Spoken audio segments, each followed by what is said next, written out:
안녕하세요. 여러분이 보내주신 IRS 간행물 538, 회계 기간 및 방법, 자료, 오늘 이거 한번 깊이 파고 들어볼까 합니다. 네, 세금 보고의 진짜 기본이 되는 두 가지 개념, 그러니까 과세 연도랑 회계 방법인데요. 이게 단순히 규칙을 아는 걸 넘어서 여러분 재정 전략에 어떤 영향을 미칠 수 있는지 그 핵심을 좀 같이 살펴보는 게 이번 딥다이브의 목표입니다. 좀 딱딱하게 들릴 수도 있지만 중요한 것만 쏙쏙 뽑아볼게요. 맞아요. 이게 뭐랄까, 모든 납세자는 매년 소득을 계산해야 하잖아요. 그때 일관된 기간과 방법을 써야 한다는 게 핵심이죠. 그렇죠. 일관성. 네, 이 기본 원칙을 이해하는 게 단순히 장부 정리 문제가 아니라 사실상 여러분의 재무 건전성이랑 바로 연결되는 문제예요. 개인 사업자든 법인에 계시든 아니면 그냥 세금이 궁금하신 분이든 다 도움이 될 내용입니다. 자, 그럼 뭐부터 볼까요? 과세 연도부터 시작해볼까요? 네, 좋죠. 기본적으로 1년 단위로 수입, 지출, 이걸 끊어서 보고하는 기간 맞죠? 네네. 그 대부분은 1월 1일부터 12월 31일까지 이 영년, 캘린더 이어를 많이 쓰시죠? 네, 가장 흔하죠. 근데 꼭 그럴 필요는 없어요.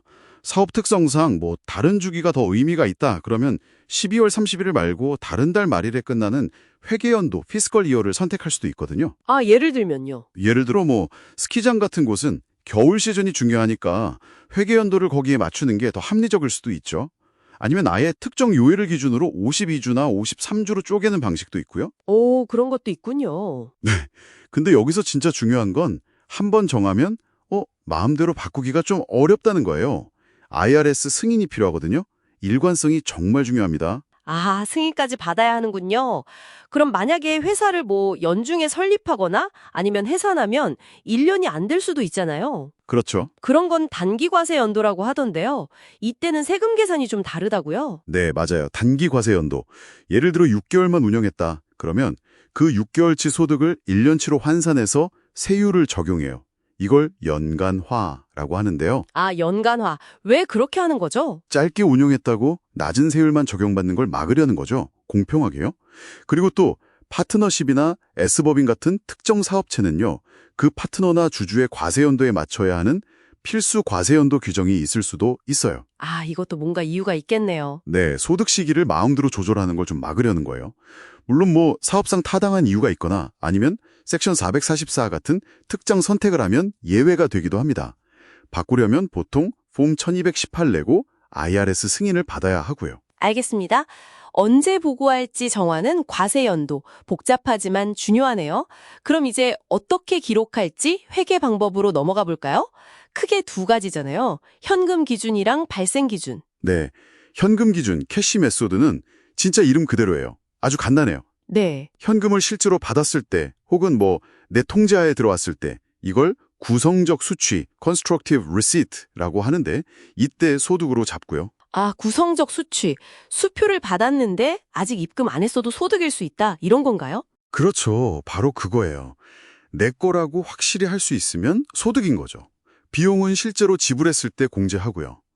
간단해서 많은 개인 사업자나 소규모 사업체가 이 방식을 선호해요. 근데요, 그 미리 낸 돈 있잖아요. 예를 들어 제가 내년치 사무실 임대료를 올해 왕창 냈어요. 그거 올해 비용으로 다 처리할 수는 없는 거죠? 그게 원칙적으로는 안 돼요. 비용이 혜택을 주는 기간에 걸쳐서 나눠서 공제해야죠. 그렇죠. 다만 예외가 하나 있어요. 12개월 안에 그 혜택이 끝나는 특정 성급 비용, 예를 들어 보험료 같은 거요. 이런 건 지불한 해에 그냥 전액 공제할 수 있게 해주는 12개월 규칙, 12month rule이라는 게 있긴 합니다.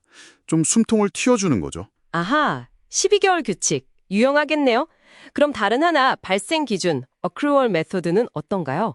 이건 좀 복잡하다고들 하던데요. 네, 이건 현금 흐름이랑은 좀 별개로 봐요. 거래 자체가 발생한 시점이 기준이에요. 거래 발생 시점. 네, 그러니까 소득은 내가 벌었을 때, 즉 돈 받을 관리가 확정되고 금액 추정이 가능할 때, 현금을 받았던 안 받았던 상관없이요. 비용은 발생했을 때, 지출 의무가 확정되고 경제적 이행, 그러니까 서비스나 물건을 받았을 때 인식하는 거죠. 돈을 줬던 안 줬던요. 아, 좀 더 복잡하네요, 확실히. 그렇죠. 핵심 개념이 모든 사건 기준 All Events Test 하고 경제적 이행, Economic Performance인데요. 소득은 보통 모든 사건 기준만 충족하면 되는데 비용은 이 두 가지 기준을 다 충족해야 인정돼요. 그리고 만약에 재무제표 AFS가 있다면 그 재무제표상 수익으로 잡히면 세금 보고할 때도 더 일찍 소득으로 잡아야 할 수도 있고요. 아, AFS 소득 포함 규칙이군요. 네. 현금 기준보다는 기업의 실제 경영 성과를 더 정확하게 보여준다고 할 수 있죠. 그렇군요. 아, 근데 재고가 중요한 사업들 있잖아요.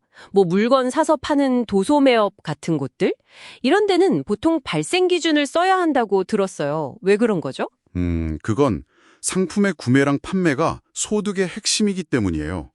현금이 오고 간 시점보다는 상품을 팔아서 소득이 생긴 시점하고 그 상품의 원가를 딱 맞춰야 정확한 이익 계산이 되거든요. 아, 수익 비용 대응. 그렇죠. 수익 비용 대응의 원칙 때문이에요. 근데 여기도 아주 중요한 예외가 있어요. 오, 예외요? 네. 연평균 총 수입이 특정 금액, 지금 한 2,900만 달러 정도 되는데 매년 조금씩 조정되어 이 금액 이하인 소규모 사업자 납세자는요. 재고 회계를 아주 간단하게 처리하거나 예를 들어 그냥 비용처럼 처리하거나 아예 현금 기준을 쓸 수도 있어요. 와, 그거는 정말 큰 혜택인데요. 소규모 사업자한테는요? 맞아요. 부담을 확 덜어주는 거죠. 현금 흐름 관리에도 훨씬 유리하고요. 어쩌면 대기업보다 더 유리할 수도 있는 거예요. 회계 방법을 바꾸려면 이것도 역시 IRS 승인이 필요하고요. 보통 폼 3115를 제출해야 합니다. 자, 이제 좀 정리가 되는 것 같습니다. 그러니까 내 사업이나 재정 상황에 맞는 과세 연도, 뭐 영년이든 회계 연도든, 그리고 회계 방법, 현금 기준이든 발생 기준이든 이걸 신중하게 선택하고 한번 정하면 꾸준히 일관되게 유지하는 게 중요하다 이거네요. 네, 정확합니다. 특히 뭐 사업 규모라든지 재고가 있는지 없는지 이런 조건에 따라서 선택지가 달라지거나 의무가 생길 수도 있다는 점도 꼭 기억해야 하고요. 맞습니다. 그리고 이 선택이 단순히 그해 세금 신고서 숫자 몇 개 바꾸는 걸로 끝나지 않는다는 걸 꼭 말씀드리고 싶어요. 아, 그 이상이다. 네. 어떤 방법을 택하느냐가 당장의 세금 부담뿐만 아니라 길게 보면 현금 흐름, 또 뭐 투자 유치 능력, 장기적인 사업 전략 전체에 영향을 줄 수 있거든요. 그렇군요. 그래서 오늘 저희가 여러분께 던지고 싶은 질문은 바로 이겁니다. 지금 여러분이 쓰고 계신 혹은 앞으로 선택할 그 회계 기간과 방법이 장기적으로 봤을 때 여러분의 재무 목표나 사업 방향에 어떤 영향을 줄 거라고 생각하시나요? 한 번쯤 깊이 고민해 볼 만한 질문 아닐까요?